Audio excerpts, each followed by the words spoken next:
I wanted to focus on the positive idea that if you combine a good deal with good money and a good transaction process, then actually we can get more transactions in the environmental space done.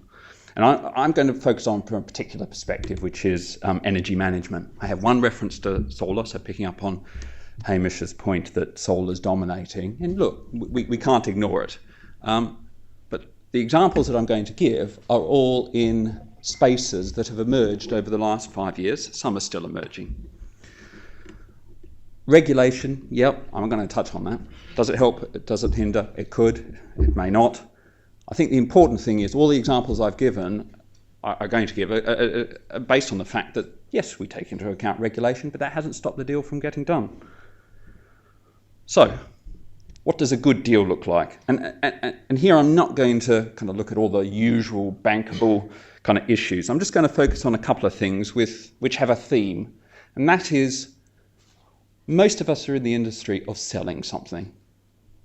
And the biggest barrier from an energy management perspective that stops deals getting done is people do not fully take on board what the energy consumer is actually wanting. I remember being in an evaluation process where one of the bidders said, "We want to work with you to find the right solution." But the message we got is the only solution is the solution that bidder was offering. And unless you took that solution, they weren't really interested. That's not what gets deals done. And to give you two really focused examples, I'm seeing an growing trend of saying, how do I get important stakeholders in the transaction more involved and in non-traditional roles? So, if I'm a property company doing a new build mixed development, looking for an ESCO to do a distributed generation project, how do I get more involved in what they're doing beyond just saying, deliver something to me? And we're seeing formal and informal joint ventures, both for specific sites and on a broader strategic level. In the waste to energy sector, particularly the smaller scale ones, we're seeing traditional landowners and energy consumers getting involved not just as, well, use my land or I'll take your energy. They may be a shareholder in the project company. They may decide that they want a right to buy the business at a certain point. They may say, look, I can actually offer some services, a bit of O&M, a bit of management services, and suddenly they feel more empowered. They don't feel being used.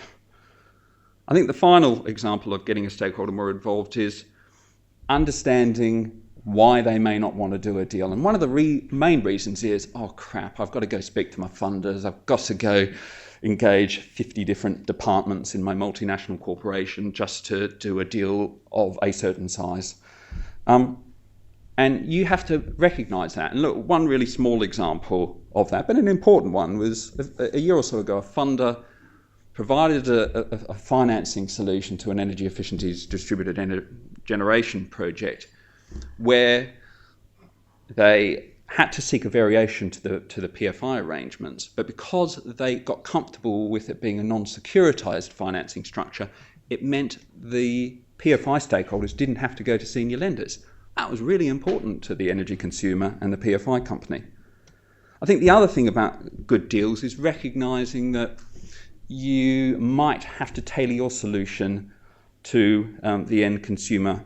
And increasingly, we're seeing energy services companies being solution agnostic. That's not to say that those that have targeted solutions do not have a role to play, but maybe their tailoring is how they fund it or how they structure the deal. But there's lots of energy services companies out there who are saying, I'm solution agnostic. But my unique selling point is pulling all the strings together, the money, the technology, the supply chain, the insurance arrangements, and so on. So if you've got a good deal, is there good money out there? I would say, yes, there is. In fact, quite a lot of funders say there aren't good deals out there, and quite a lot of people putting good deals together saying there's not good money out there. I think there's both, but once again, it's just finding the right people and bringing them together. Two things I wanted to mention.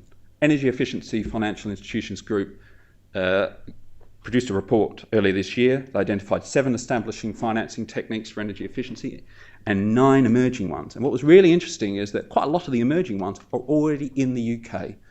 there's innovation on the financing techniques where the UK is miles ahead of Europe. I think the other, and this is my one mention of solar, is that solar, if nothing else, has proven that you can take a technology that pre-2010 was only PC and venture capitalist, sorry, PE and venture capitalist led, through a funding evolution. It went through EIS, it went through project finance around 2011, and now it's gone to yield cos and forward funding models. If you're not in solar, but you've got a technology that might have similar structures, take the lessons learned in solar. Try and compress the time frames and work with the various stakeholders, including the financing community, to say, why do I need to start a venture capitalist? Why can't we accelerate and move beyond that? Solar did it. Let's take those lessons and compress the funding evolution time frame. And the final good money message is, don't think it's just one funding pot. We're seeing an increasing trend of multiple monies going into deals. You see equity, shareholder loans, vendor finance, asset lease finance, potentially combined with EIS. I know there's some requirements around that. Combined potentially with GIB money, SAILEX money, and so on. It's not just about one pot of money. And sometimes, actually, deals are more successful if you break things up, because then you can target the funding to a specific requirement where the risk reward is better suited to that, and find another funding pot where the first funding pot maybe not be so suited to the risk profile. Final point, what is a good transaction process?